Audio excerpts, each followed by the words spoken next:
Back to my channel. In this video guys, I'm going to do or try the Colourpop's Disney X collaboration with Frozen.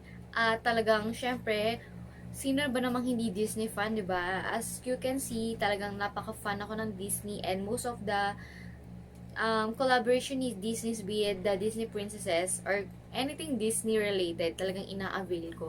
So ayun. So guys, kung gusto niyo makita kung paano ko to ginawa, itong look na to, let's proceed to the next video. So as you can already see guys, naka-base makeup na ako at meron na akong setting powder. Ang kailangan na lang natin gawin is, sisimulan na natin gamitin yung eyeshadow palette nila. So I already showed to you the preview of these products guys, and also the swatches. So now I'm going to use it na, and let's first start with the Frozen eyeshadow palette guys. And obviously guys, ang ganda-ganda ng packaging nila, at talagang naka-emboss yung mga snowflakes, and even yung PR package or yung collection nila, yung kit, pag isang buo mo siyang bibilhin, kuwari yung Elsa kit or yung Anna kit, since medyo kakaiba yung version ni Elsa, that's why I pick yung kay Elsa na lang instead kay Anna. The lightest color guys, etong Fire. Ayan. This shade for my transition. At, ayan. Hindi siya ganun ka-powdery. Pero, ayan. Naglagay na rin ako ng, ang tawag dito, ng eyeshadow primer. And if you're looking for a great eyeshadow primer guys, I can recommend you the ink fitting primer from Peripera, or kung local naman gusto nyo guys is yung sa Detail makeup, Detail Cosmetics, yung Eyes on You na eye primer.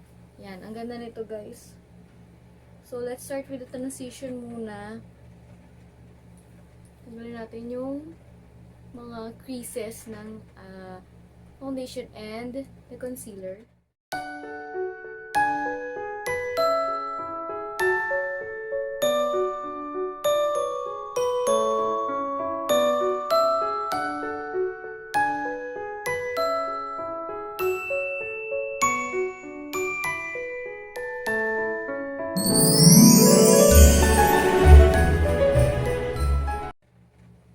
So next naman guys, I'm going to use this shade. Ito yung Spin Drift.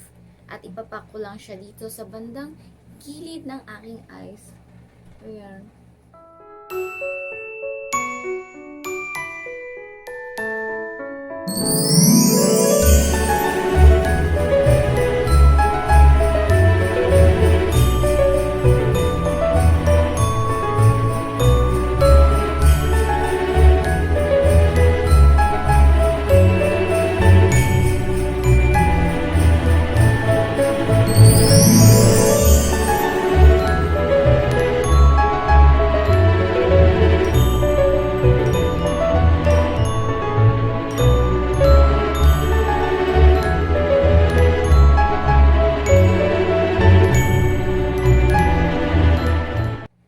Kukuha ko ng unting brown na to guys. Itong fire ulit. At ilalagay ko dito sa top.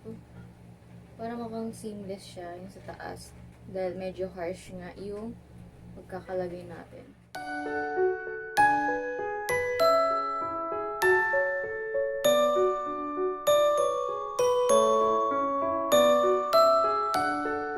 So, now I'm going to apply the concealer na sa aking lids para dun sa ating shimmery chuchu or para ma-overflow o makita yung blue, ito, yung water. So, hindi ko alam kung ano dito yung gagamitin ko. Pero mukhang ito na lang kasi ito yung pinaka-lightest. Ito kasi may pink undertone. So, ito na lang na concealer. Ito lang kasi yung mga concealer ko na may lightest color, lightest shade.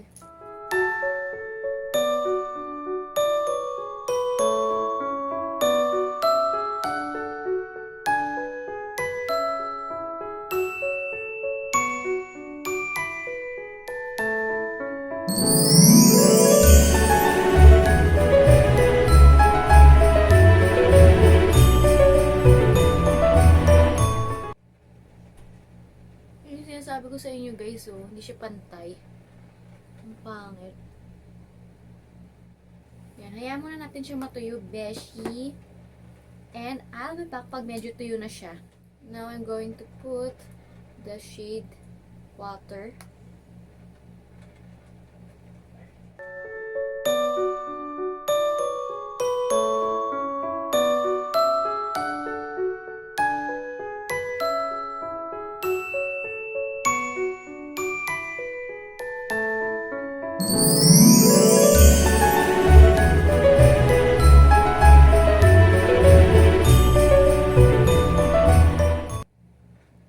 So, next naman guys, I'm going to use the Awakened. Itong shade na to guys. And I'm going to put in the middle part.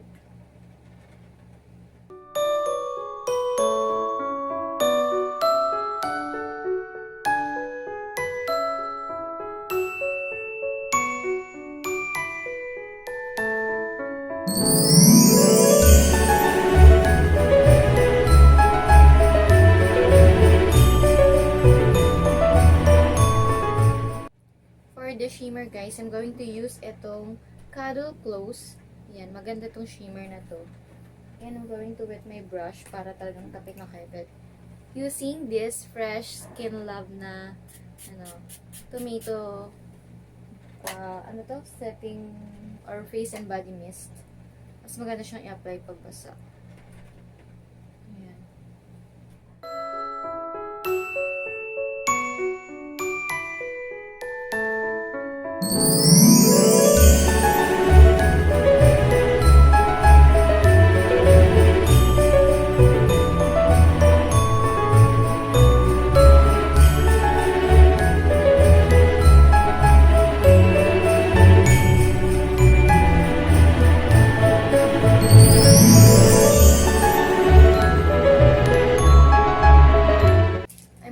Finish this whole look first guys at even my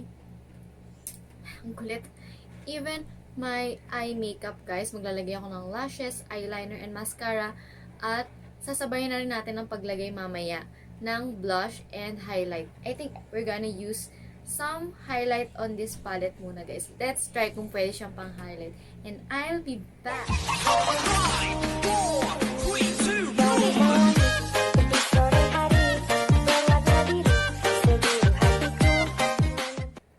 So guys, I'm already done with my eye makeup.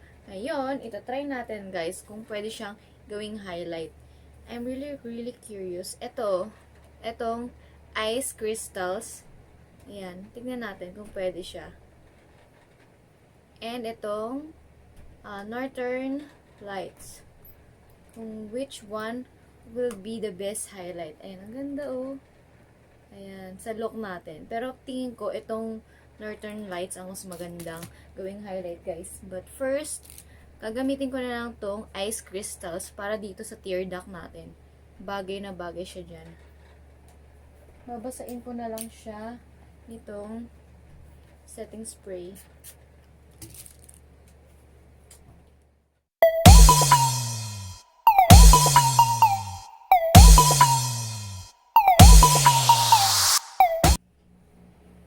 Ayan guys, ang ganda niya. And next naman, gagamitin natin yung Northern Lights. Ayan. Akalain mo, pwede siyang gamitin. Ayan.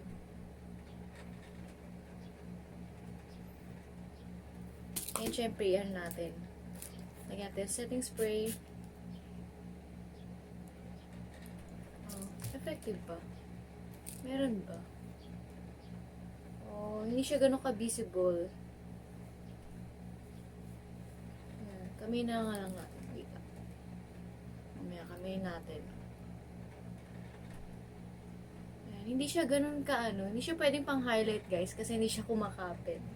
Ayan. As you can see, ang unti lang. Ayan. So, kukunin ko na lang yung favorite kong highlight guys. And I'll be back. So, for the first lipstick nila, eto. Yung isa kasi lipstick at yung isa lip gloss. So, we're gonna use the lipstick first, which is the Little Snow. This is what it looks like. At ang ganda ng packaging nila, guys. Diba? Elsa'S Elsa. And, try na natin. Wala akong lip balm or anything. Ayan. So, yung formula nito, alam ko hindi nagkakaiba sa Luxe. Sa Colourpop na, yung typical lipstick nila, yung Luxe lipstick. Ayan.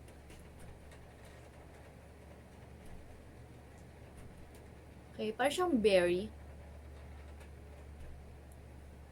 And kahit pa paano, bagay naman siya sa look natin.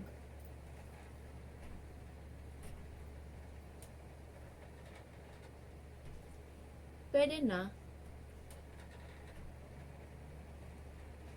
Kung prefer nyo na ganitong look or ganitong lipstick, pag putok na putok ng eyes nyo, pwede na.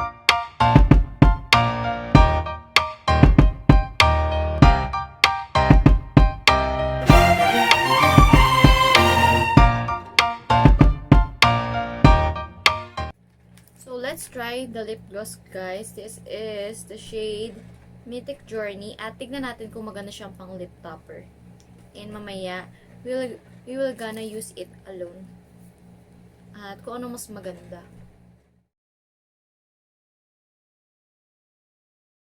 Yan. So, we're gonna use it alone naman. Tignan natin kung mas maganda siya. Kung walang mga lipstick or chubanes.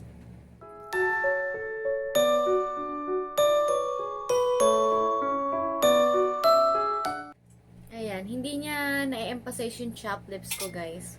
Ang ganda, in fairness. So, hindi na natin gagamitin tong glitter pot na to. Kasi, obviously naman, this is, good for face and body, even in the eyes. Pero, wala akong wonder kung saan ko siya ilalagay. So, wag na. Okay na yan. Okay na yung look natin, guys. Sobrang natuwa ako. At ganito yung kinalabasan niya. Hindi ko na-expect. Ayan. I just played with the colors, obviously. Pero ayun. Dito na po nagtatapos sa ang ating makeup look. At ayan. Sana nagustuhan niyo itong video na to, guys. At kung hindi pa kayo nakaka-subscribe sa aking channel, mag-subscribe na kayo sa aking channel. At ayan. Ayan. Di ko alam sabihin ko. Ayun. At if you want to be notified on my future vlogs, guys, just click na lang yung bell button below. And click nyo yung all. Ayan. Para na-notify kayo kung meron akong bagong upload. So, kung meron kayong questions or anong, ano nyo, kaganapan nyo, tanong dito about this makeup, kindly go na lang dun sa Colourpop official website, guys. Tingnan nyo kung available pa. Kasi ito, medyo matagal-tagal na sila bago na-release. Medyo matagal na talaga. As in, last year pa ata or this past few months. I'm not so sure. Basta nung kailang ni-release yung ano. Gumawa na ako ng vlog nito. And, as in vlog, B-L-O-G, ayan. Nakalimutan ko ulit kung kailan siya ni-launch, ayun. Basta nung ni-launch yung, premiere yung Frozen 2, yun, nag-launch si Colourpop. So, ayan. Ayan yung look-ish natin ngayon, guys. Sana nagustuhan nyo. At hindi naman ako professional. Ayan. So, anyway, guys, don't forget to like and subscribe on my YouTube channel.